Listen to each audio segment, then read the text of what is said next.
আব্বাজান, আমি তোমার সাথে যাব, আমিও জং দেখতে চাই। ছেলের বায়নায় নাজেহাল হয়ে গেছে শওকত মোল্লা।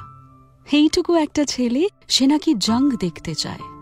শওকত তাকে বুঝিয়ে পারছেন না যে জং একটা দেখার জিনিস নয়। জীবনে জং থেকে যত দূরে থাকা যায় তত ভালো। এইখানে আর 5 জন ফৌজের থেকে শওকতের পার্থক্য। জং ব্যাপারটা খুব একটা বড় করে দেখে না শওকত। ভাগ্যের ফেরে তাকে তলোয়ার হাতে ঘুরতে হয়েছে গোটা জিন্দগি। কিন্তু শওকত শায়রি ভালোবাসে। তার মনে হয় জং মানুষে মানুষে কত ভেদ তৈরি করে। আল্লাহ এই ধরতি বানিয়েছিলেন ইশকের জন্য, প্যারের জন্য। কত খুন বয়ে গেছে ধরতির মাটিতে শুধু তখতের লড়াইতে। কই, মানুষ তো দুটো ভালোবাসার কথা বলছে না, পরস্পরের সঙ্গে বেঁধে থাকার কথা বলছে না। কাফেরের হত্যা নাকি আল্লাহর কাছে যাওয়ার রাস্তা তৈয়ার করে দেয়। শওকত বোঝে না যে রাস্তা খুনের রঙে রাঙা, সেটা কিভাবে আল্লাহর কাছে নিয়ে যাবে। তৌফিক তার বড় আদরের ধন। আজ অবধি তাকে জোরে একটা ধমক দিতে পারেনি শওকত।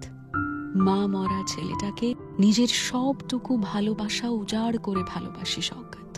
তার বিশ্বাস এই ছেলে একদিন গোটা হিন্দুস্তান জুড়ে নাম করবে। তৌফিকের তলোয়ার চালনার শিক্ষাও শুরু হয়ে গেছে, কিন্তু শওকত চায় না তৌফিক জঙ্গের ময়দানে নাম কামাক। সে তার ছেলের হাতে কাগজ কলম দেখতে চায়। তৌফিক ইতিহাসে অমর হয়ে থাকবে কলমের জোরে। বেচারা ইনসান, সে শুধু কল্পনাই করতে পারে। রোজকার দুনিয়ায় তার কল্পনা কোথায় ভেসে যাবে সে জানে না, তবু সে কল্পনা করা ছাড়ে না। বশির মিয়া, একটা মুশকিলে পড়ে গেছি। শেষ দিনের ঝামেলার পর থেকে বশির যেন একটু আপন ভোলা হয়ে রয়েছে।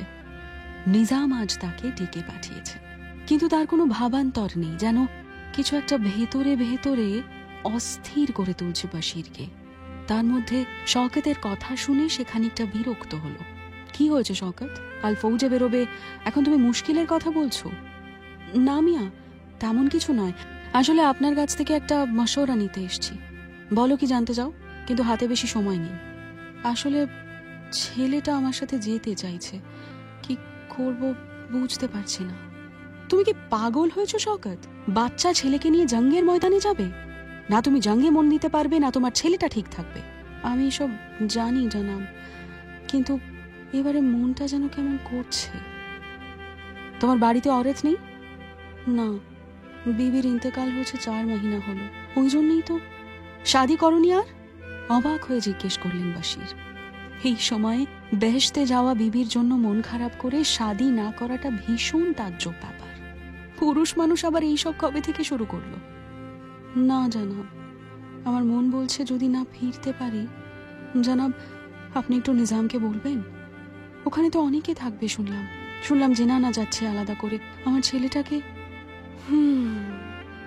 লম্বা একটা দীর্ঘশ্বাস ফেললেন বশির মিয়া। এই দীর্ঘ জীবনে আর কোন পরিস্থিতির মোকাবিলা করা তার বাকি আছে? আচ্ছা, একটা সাধারণ তাঁতির ঘরে জন্মে এত বিচিত্র অভিজ্ঞতা বশিরের পাওনা ছিল? আল্লাহর আজব খোয়াইশ, তাকে সহজে বোঝা যায় না। শওকত আর 5 জন ফৌজির মতো নয় যে তার কথা একেবারে বাতিল করে দেবে বশির। সে ভালোবাসে শওকতকে। ঠিক আছে, আমি দেখছি। যাওয়ার বন্দোবস্ত নিয়ে পরেশানি নেই, কিন্তু তোমার লড়কার জীবন বাজি রাখছে শওকত। এই জং আসান হবে না। সন্ধ্যায় নিজামের সঙ্গে একান্তে বৈঠক করলেন বশির মিয়া। তাঁদের কি কথা হলো সেটা গোটা নিজামাতের কেউ জানে না। এই 2 জন ছাড়া শুধু সিপাহীশালার আইওয়াজ খান উপস্থিত ছিলেন। নিজাম বোধহয় বৈঠকের শেষে অনেকটা নিশ্চিন্ত বোধ করলেন। বশির মিয়া হচ্ছে তার সেই লোকটা যার গলার নুলিতে তলোয়ার ঠেকানোর পরের দিনও তার কাছ থেকে জঙ্গের কৌশল নিয়ে আলোচনা করা যায়। নিজাম জানেন প্রাণ থাকতে বশির মিয়া গদ্দারি করবেন না, এবং তিনি এও জানেন যতক্ষণ বশির আছে তার ফৌজের জয় আটকানো সহজ নয়। পরদিন ভোরে বিশাল ফৌজ নিয়ে বেরিয়ে পড়লেন নিজামুল মুলক। দলের মাঝখানে তিনি, সঙ্গে অসংখ্য বাঁধি, খানা পিনার আয়োজন, চোখ ধাঁধানো জৌলুস নিয়ে এগিয়ে চলেছে নিজামের ফৌজ। সামনে এবং পেছনে ঘোড় সওয়ার অগুন্তি ফৌজি। তাদের অস্ত্রের ঝনঝন শুনে কানে তালা লেগে যাওয়ার জোগাড়। আম জনতা রাস্তার দুধারে ভিড় করে দেখছে এই যাত্রা।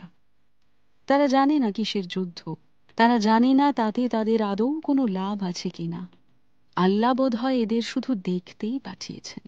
নিজেদের ভালো মন্দের ওপর এদের কোনো হাত নেই। নাকি আল্লাহর অন্য কোনো খোয়াইশ আছে? হয়তো আর কদিন পরেই এই মামুলি ইনসানরা হিন্দুস্তানের প্রতিটা কোনায় জেগে উঠবে আস্তে আস্তে। তাদের বিচারে ভালো মন্দের হিসেব শুরু হবে। তারাই ঠিক করবে কোনটা তাদের অতীত এবং ভবিষ্যৎ। আল্লাহ নিজেও বুঝি এত কিছু জানেন না। ইতিহাসের ধারায় কখন কোন বাঁক এসে খেলা ঘুরিয়ে দেবে কেই বা তা বলতে পারে। মারাঠাদের সাথে যুদ্ধটা খুব অদ্ভুত ঢঙে শুরু হল। বশির মিয়ার আন্দাজ ভুল ছিল না। পুনের উপকণ্ঠে নিজামের ফৌজ প্রায় 6 মাস ধরে আটকা পড়ে রইল।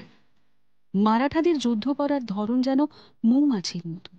এত তেজি নিয়ে তারা আক্রমণ করে মনে হয় উড়ে বেড়াচ্ছে। এই দুরস্ত মারাঠা ফৌজের কাছে নিজামের বাহিনী নাজেহাল হয়ে গেল সহজেই। তার মধ্যে 6 মাস ধরে জঙ্গের রসদ অনেকটা ফুরিয়ে এসেছে। নিজাম প্রমাদ গুণ। বশির, কি করা যায় এখন? আমরা কি এগোবো? চিন্তিত মুখে প্রশ্ন করলেন নিজাম। জাহাপানাকে এগোনো ছাড়া তো আর কোনো উপায় নেই।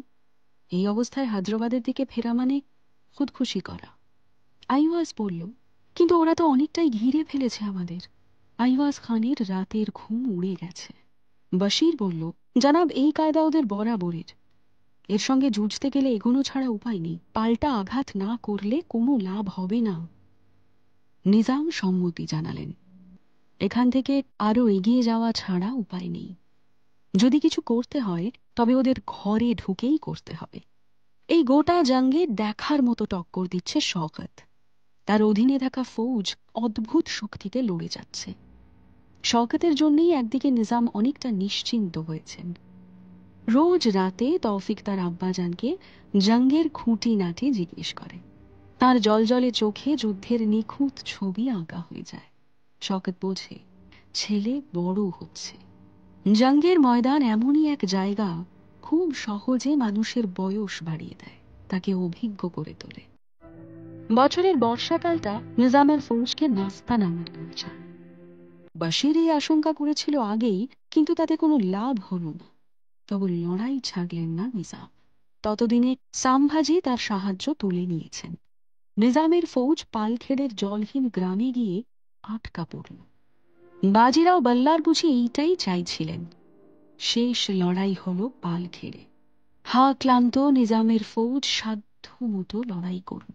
একটা শেষ কামড় দিতে মরিয়া হয়ে উঠেছে সবাই। কিন্তু আল্লাহ কৃপা করলেন না। নিজামের পরাজয় প্রায় নিশ্চিত হয়ে গেল পালখেড় গ্রামে। শান্তির বার্তা পাঠানো ছাড়া আর কোনো উপায় নেই। নিজাম বশির আর আইওয়াজকে ডেকে পাঠালেন, কিন্তু বশির এলো না। লড়াইয়ের ময়দানে রাজা আর সৈন্যে কোনো ভেদ থাকে না। সেখানে একজন জয়ী, অন্যজন হয় বন্দী, না হয় শহীদ। পালখেড়ের যুদ্ধে শওকত আর বশির দুজনেই শাহাদাত বরণ করল। সত্যিকারের ফৌজির মতো লড়াই দিয়েছিল শওকত। যতক্ষণ দেহে প্রাণ ছিল ততক্ষণ নিজামাতের জন্য লড়ে গেছিল সে, কিন্তু শেষ রক্ষা হলো না। ওদিকে বশির মিয়া মরলেন জ্বরে। তার আয়ু যে বেশি দিন নেই সেটা যুদ্ধে বেরোনোর আগেই বুঝেছিলেন বৃদ্ধ রাজনীতিক। কিন্তু ওই যতক্ষণ প্রাণ আছে তা শুধু নিজামের জন্য। নিজামের কাছে পর পর দুটো ধাক্কার মতো খবর এলো, তার আর শক্তি নেই। তবু রাজরাজরার কারবার কি আর এসব তুচ্ছ কারণে আটকায়? আইওয়াজ খান শান্তির খত নিয়ে বেরিয়ে পড়লেন বাজিরাও বল্লারের শিবিরের দিকে।